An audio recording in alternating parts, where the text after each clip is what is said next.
देर लगा दी तुमने। इतनी लापरवाही अच्छी नहीं। देखो मेरे हाथ पर रहम खाओ, अब तुम्हें देने को मेरे पास कुछ नहीं है। मैं कंगाल हो चुका हूँ, गाड़ी तक बेच दी मैंने। तुम रहम की भीख मांग रहे हो? ये इंसानियत और शराफत की बात तुम जैसे आदमी के दिल में कैसे आई? देखो वो मेरी गलती थी, मेरी जिंदगी की सबसे बड़ी गलती। उस गलती का कफारा मैं इन पैसों की शक्ल में अदा कर चुका हूँ। ये इतना आसान नहीं। जब तक मेरी जरूरतें पूरी नहीं होती तुम्हें इसी तरह हर महीने मुझे किस्त देनी पड़ेगी। अब तुम जाओ यहाँ से, इससे पहले कि कोई तुम्हें यहाँ देख ले।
भाई आप मुझे गाड़ी चलाना कब सिखाएंगे?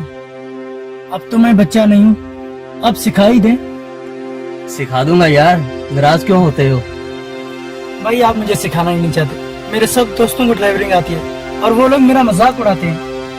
देखो यान, मैं नहीं चाहता कि तुम किसी मुसीबत में पड़ जाओ। मुझे तुम्हारी फिक्र है। मैं डरता हूँ कहीं तुम्हारे साथ कोई हादसा ना हो जाए। मेरा मतलब है कि कहीं तुम एक्सीडेंट ना कर बैठो। तो ऐसा कहिए ना कि आपको गाड़ी की फिक्र है, इसीलिए आप मेरी ख्वाहिशात का गला घोट रहे हैं। अयान, तुम अपनी हद क्रॉस कर रहे हो। सॉरी भैया।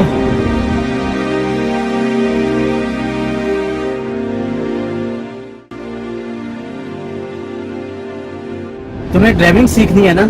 आ जाओ, मगर आइंदा ऐसी बात मत करना। सॉरी भैया, आई लव यू। आप दुनिया में सबसे अच्छे भाई हैं। बस बस, ज्यादा मस्का नहीं लगाओ, आ जाओ।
भाई, तुमने तो बड़ी जल्दी सीख लिया। 3 दिन में ड्राइविंग सीख ली। आप चलाने ही कहाँ देते हैं, थोड़ी सी स्पीड पकड़ता हूँ, आप रोक लेते हैं। अच्छा, अब नहीं रोकूंगा, नहीं रोकूंगा। आओ बैठो।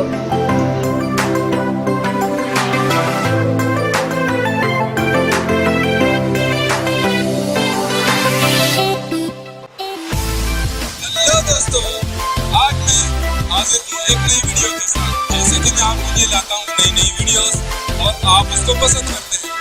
आज मैं एक नई वीडियो के साथ आपके सामने हाजिर हूँ, लेकिन उससे पहले आपको मेरा चैनल सब्सक्राइब करना होगा और बेल का आई दबाना ना भूलें। गाड़ी आहिस्ता करो यार। डोंट वरी भैया, मैं संभाल लूंगा, आप फिक्र क्यों कर रहे हैं? मैं कहता हूँ गाड़ी आहिस्ता करो यार। अच्छा करता हूँ। अभी के अभी।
नहीं भागेंगे हम।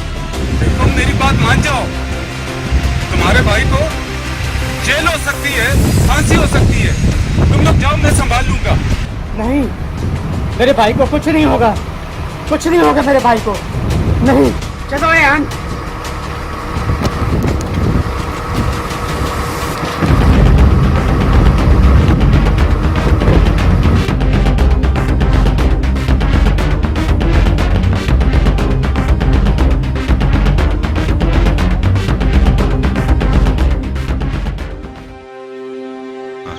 मुझे कुछ करना होगा।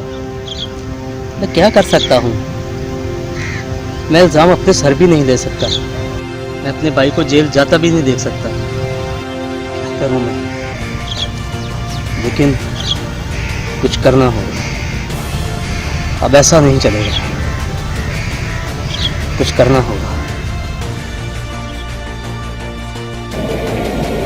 तो तुम चाहते हो कि मैं अपनी पैसे बनाने वाली मशीन तुम्हारे हवाले कर दूं? मशीन? मैं कुछ समझा नहीं। मैं समझाता हूँ। दरअसल वो वीडियो ही मेरे लिए पैसे बनाने की मशीन है और तुम चाहते हो कि मैं उसे हमेशा हमेशा के लिए डिलीट कर दूं।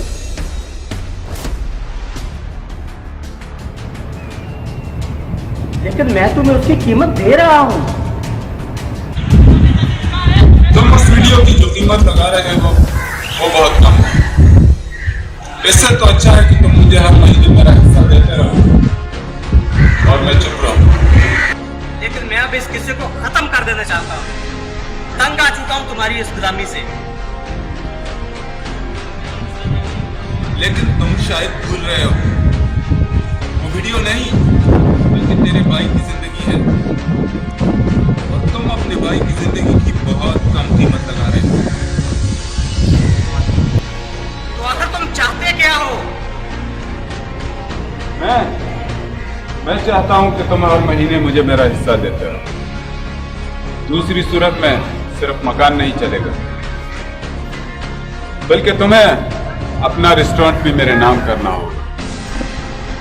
बहुत बड़ी डिमांड कर दी है तूने।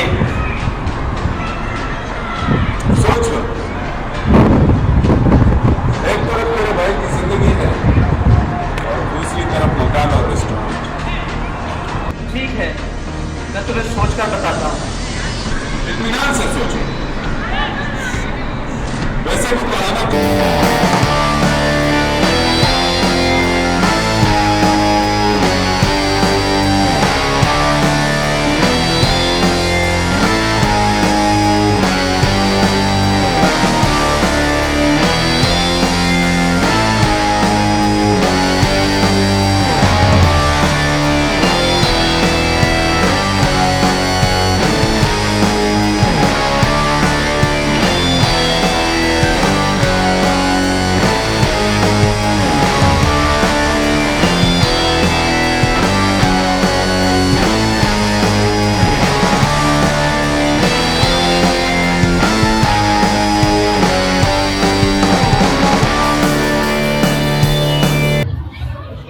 अब मुझसे ये आपकी हालत नहीं देखी जाती। मैं खुद ही जाके पुलिस को सब कुछ बता ही देता हूँ। अब बहुत देर हो गई है, अब पानी सर से गुजर चुका है, अब कुछ नहीं हो सकता। लेकिन ऐसा कब तक चलेगा भाई? अब ज़्यादा देर नहीं, अब इस किस्से का इख्तिताम करीब है। तुम फिक्र मत करो, सब ठीक हो जाएगा।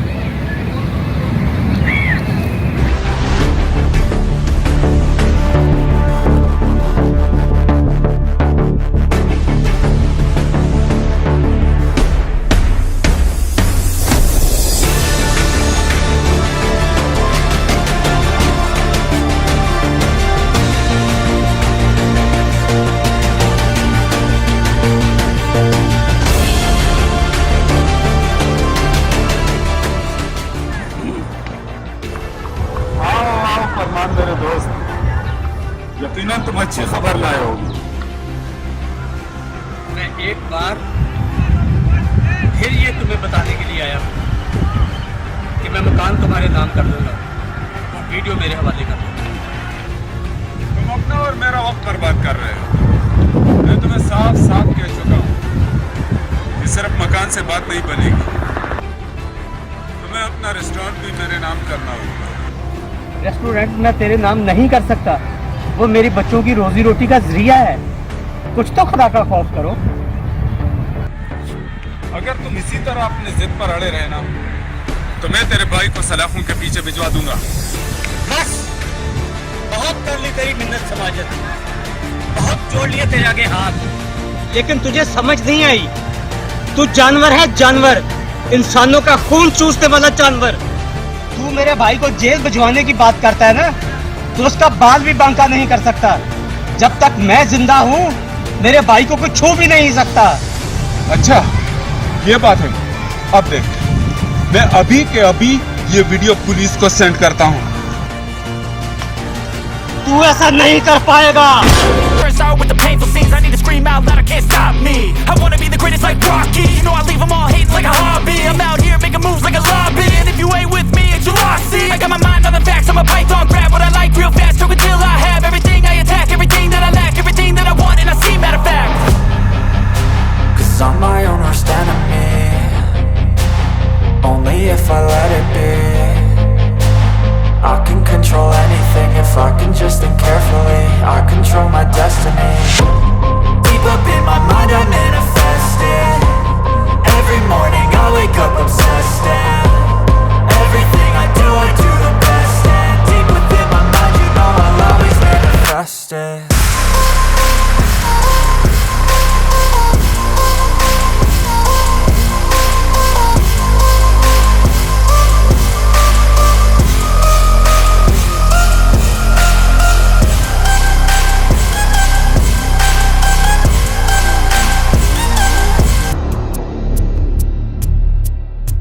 आइए इंस्पेक्टर साहब। Hello mister Naeem. मैंने ही आपको फ़ोन किया था, तशरीफ़ रखिए।